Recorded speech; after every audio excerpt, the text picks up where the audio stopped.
13-округда 94 шайлоо участкасы бар. 13-округдагы жалпы жыйынтык жокко чыгарылды. Биз баягында айтып кеткенмин. Бүт мыйзам бузуучулук боюнча кайрылуулар, фактылар сөзсүз түрдө каралат. Мына өзүңүздөр азыр күбө болуңуздар. Туурабы?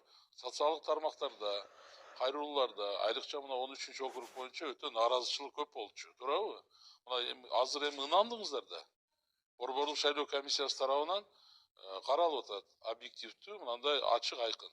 Мына азыр биз отурумда ошол 13-шайлоо округундагы жыйынтыкты толугу менен жокко чыгардык.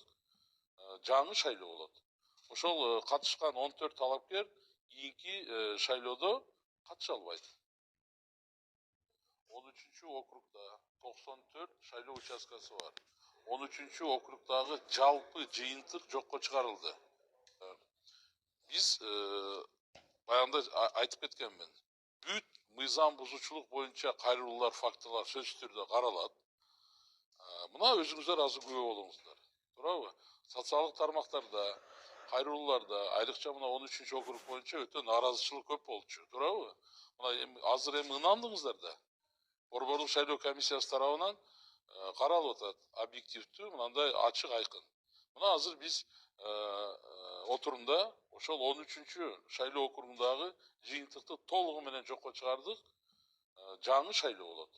Ошол катышкан 14 талапкер кийинки шайлоодо катыша албайт.